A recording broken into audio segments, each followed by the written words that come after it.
Class 12 का है ये, लेसन 5 का, जिसमें वैद्युत चालन, वैद्युत धारिता पढ़ते हैं, वैद्युत चालन और वैद्युत धारा, उसी का ये पार्ट है। इसमें आपको पढ़ना है प्रतिरोधों को श्रेणी और समांतर क्रम संयोजन पर प्रतिरोध की धारिता का तुल्य सूत्र क्या होता है। जैसे मान लीजिए कि अगर पहला वाला देखते हैं, श्रेणी क्रम संयोजन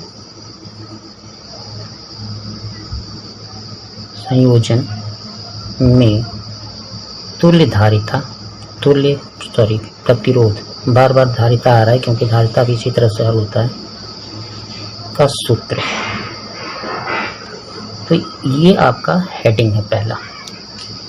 जैसे मान लीजिए कि आपके 3 संधारित्र, मान लीजिए हम आपको दिखा रहे हैं, अलग अलग 3 संधारित्र हैं आपके इस तरह से, ये R1 का है, ये R2 का है, ये R3 का है। इनको अगर हम श्रेणी क्रम में जोड़ते हैं तो श्रेणी क्रम में जोड़ने का मतलब होगा कि आप इसको ऐसे जोड़ दें, 1 ठो, फिर 2 ठो, फिर 3 ठो। ये R1 R2 को हमने श्रेणी क्रम में जोड़ दिया, ठीक है। अब इसके साथ एक तार लगा करके इसमें एक बैटरी लगा दें, हमने ये बैटरी लगा दी, इसका विभवांतर भी ये प्लस है माइनस है, धारा यहाँ से निकल के चलेगी और ऐसे धारा इसमें रन करेगी क्योंकि श्रेणी क्रम है। लेकिन इसके सिरों का विभवांतर जो होगा वो अलग अलग होगा, ठीक है ना। तो सिरों का विभवांतर जो आएगा, मान लीजिए V1, V2 और V3 आएगा, लेकिन धारा क्या होगी, सेम चलेगी। क्लियर समझ में आ गया। थ्योरी में लिखना चाहें तो लिख लें, या अन्यथा आप समझ रहे हैं तो छोड़ दें। हम आपको थ्योरी ही बता देते हैं, डायरेक्ट ये लिखवा देते हैं। जैसे लिखते हैं, माना 3 प्रतिरोध तार, प्रतिरोध R1, R2, R3 क्रमशः चित्रानुसार, है ना, चित्रानुसार श्रेणी क्रम में जुड़े,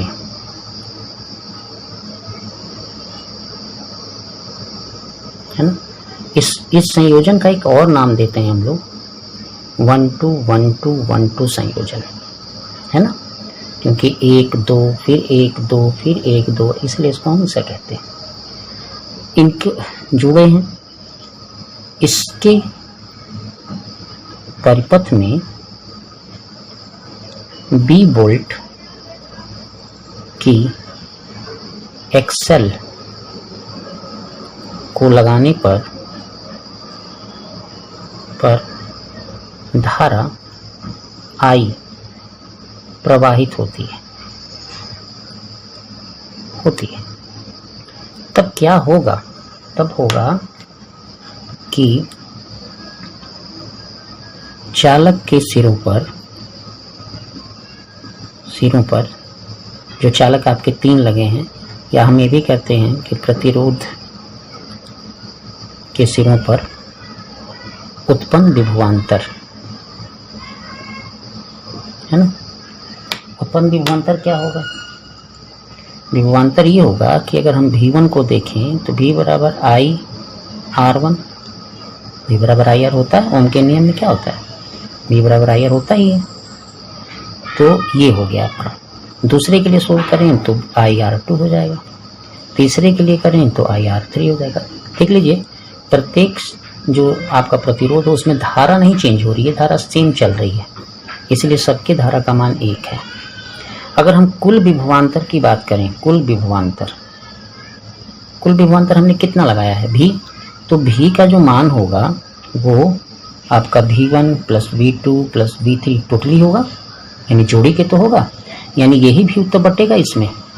तो इसका मतलब होगा V बराबर, अब हम मान अगर रख दें तो I R1, I R2 और I R3। अब देखिए यहाँ पे V बराबर आपका आ गया I R1, R2 और R3। क्लियर हो गया। अब इसमें हम कॉमन ले लेते हैं तो ये हो जाएगा R1, R2, R3। समझ में आ रहा होगा। अब देखिए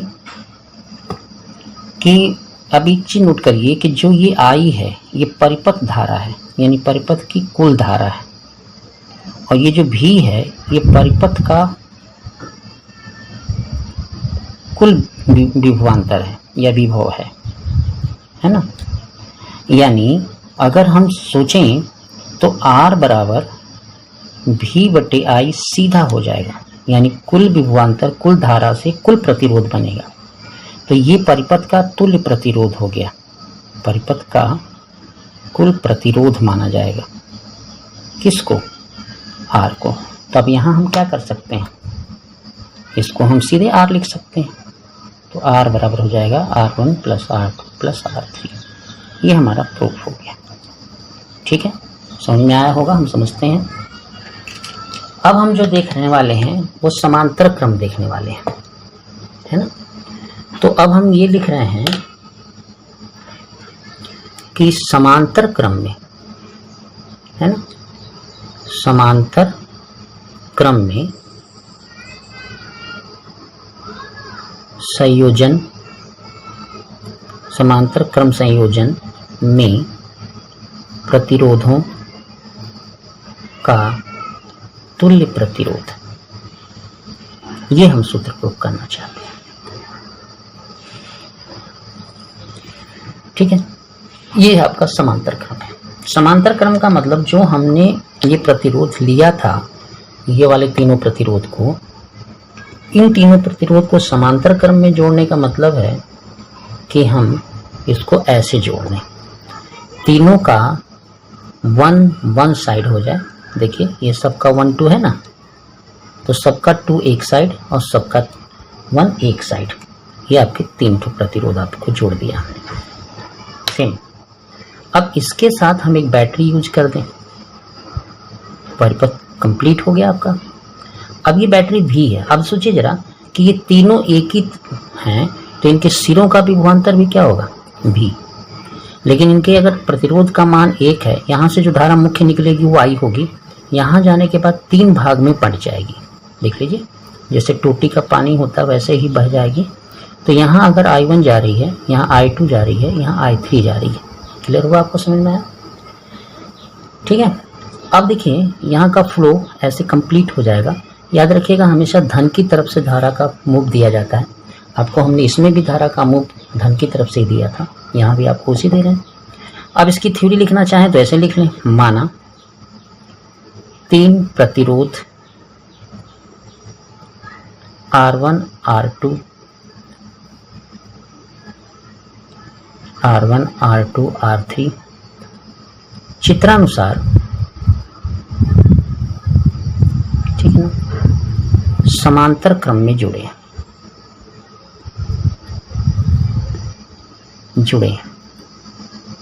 है ना, समांतर क्रम में जुड़े।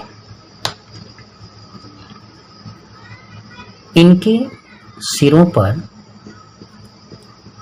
विभवांतर भी का सेल जोड़ने पर क्या होगा, यदि इनमें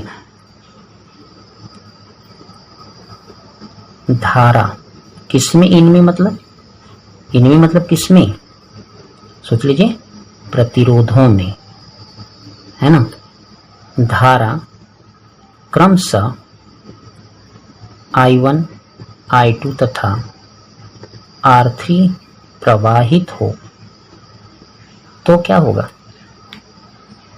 देख लीजिए, थोड़ा सा और मेहनत कर दीजिए। थ्योरी आपको ऐसा नहीं मिलेगा जल्दी देखने को। अगर आपको बहुत पसंद आ जाए तो शेयर, लाइक, सब्सक्राइब आप कर लीजिए, आपका इसको वीडियो मिलता रहेगा आपको। ठीक है, क्योंकि प्ले लिस्ट में आपको पूरा फिजिक्स मिल जाएगी धीरे धीरे। तो देखिए अगर हम यहाँ पे देखें तो I1 बराबर क्या होगा, देखिए सूत्र आपका V बराबर IR होता है, ये आपको पता है। तो I बराबर क्या होगा, V बटे R1। क्यों V बटे, क्योंकि प्रत्येक प्रतिरोध का भी वही है लेकिन प्रतिरोध अलग अलग है, तो हम इसको लिख सकते हैं V बटे R1। उसी तरह हम I2 को क्या लिख सकते हैं, V/R2। देखिए इसमें देखते रहिए आप चित्र में, R2 में I2 धारा जा रही है। I3 बराबर क्या लिख सकते हैं, V/R3। अब अगर परिपथ की कुल धारा लिया जाए, परिपथ की कुल धारा अगर हम ले रहे हूं बाय द वे, तो हम इन तीनों I, ये जो देखिए I है ना, यहाँ पे हमारा I है, यही 3 भाग में बटा है जाकर के, तो हम इसको I1, I2, I3 कर सकते हैं। अब ये जो I1, I2 का मान हमने दे के रखा है, निकाला है, उसको हम क्रम से इसी में डाल देंगे, V/R1, V/R2 और V/R3। ठीक है, कॉमन अगर हम ले सकते हैं तो ले लीजिए, V बराबर 1/R1, R2, R3, कोई दिक्कत नहीं। तो I/V बराबर 1/R1, 1/R2 और 1/R3। अब देखिए परिपथ की कुल धारा, परिपथ का कुल विभवांतर, जैसा कि हम यहाँ पे आपको दिखाए थे, परिपथ की कुल धारा, परिपथ का कुल विभवांतर, तो कुल प्रतिरोध आएगा। लेकिन देखिए ये इसके साथ देखिए ये I/V है, यहाँ V/I है, तो भी आप चुकी करके आप लिख सकते हैं कि I/V बराबर 1/R। तो अब हम इसमें 1/R लिख सकते हैं, इसको हम क्या लिख सकते हैं, 1/R, 1/R1, 1/R2, 1/R3। Clear. ये R जो आप देख रहे हैं यहाँ पे, R जो दिखाई दे रहा है, ये परिपथ का कुल प्रतिरोध यानी टोटल प्रतिरोध, या इसी शब्द को हम कह सकते हैं तुल्य प्रतिरोध। समझ में आ गया। चलिए देखिए, हमने आपको एक सवाल दिया है, ये हमने आपको परिपथ बनाया हुआ है और आपसे हम पूछ रहे हैं कि परिपथ का कुल प्रतिरोध। ध्यान से देखिए, क्योंकि संधारित्र वाला जो आपका संयोजन है वो आपको हमेशा याद आता रहता है, लेकिन इसमें थोड़ा सा ध्यान रखेंगे तभी आपका होगा, क्योंकि रेजिस्टेंस है।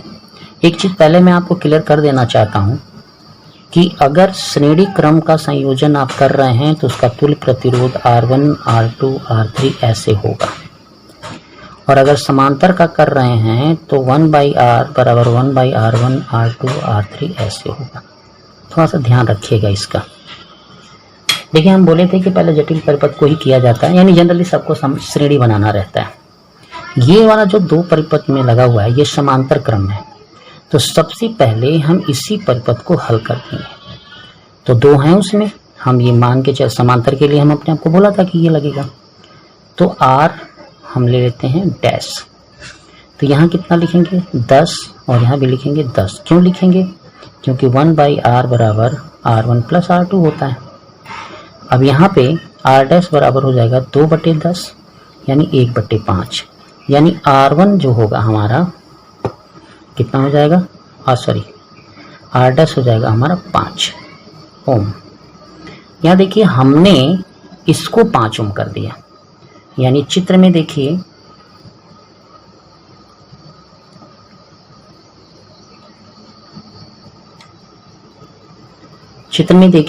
आप अगर सिमिलर समझना चाहते हैं तो थोड़ा देखना पड़ेगा।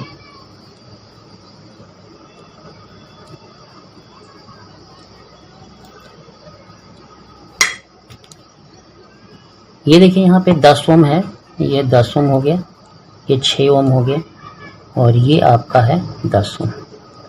अब यहाँ पे देखिए जो हमने नीला लगाया है, नीला यही वाला आएगा यहाँ पे, क्योंकि देखिए हमने इसी को हल करके ये प्राप्त किया था, तो हम यहाँ पे क्या लिखेंगे, 5।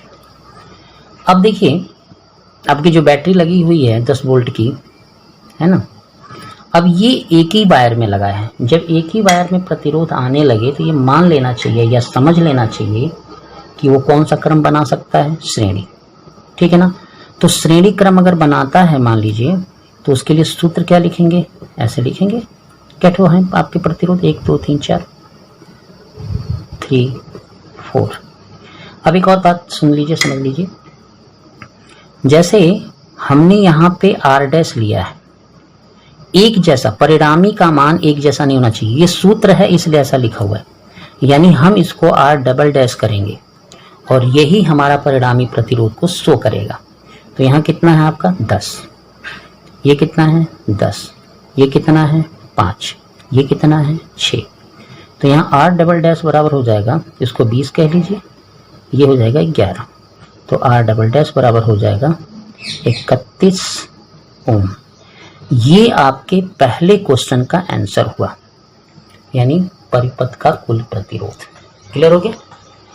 अब देखिए, अब आपको परिपथ धारा निकालनी है। परिपथ धारा मतलब, परिपथ धारा का मतलब होगा कि जो यहाँ से निकल रही है धारा, ये वाली जो यहाँ से मुख्य धारा, उसको परिपथ धारा कहते हैं।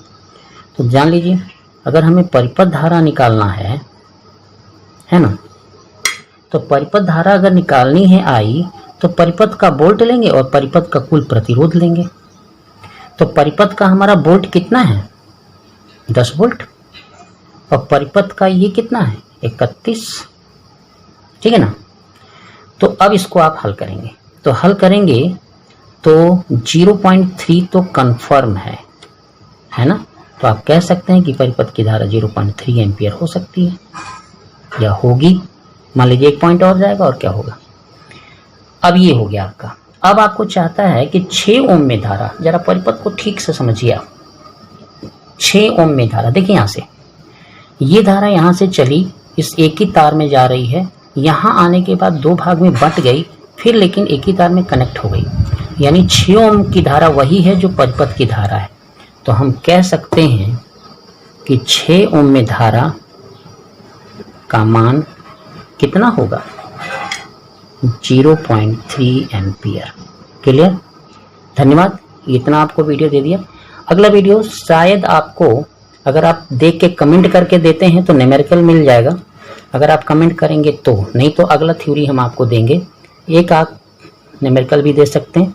पसंद आया हो तो लाइक करें, कमेंट करें कि आपको वीडियो कैसा चाहिए, सब्सक्राइब करें, आपको हमेशा मिलता रहेगा, रोज़ वीडियो चढ़ता है। धन्यवाद।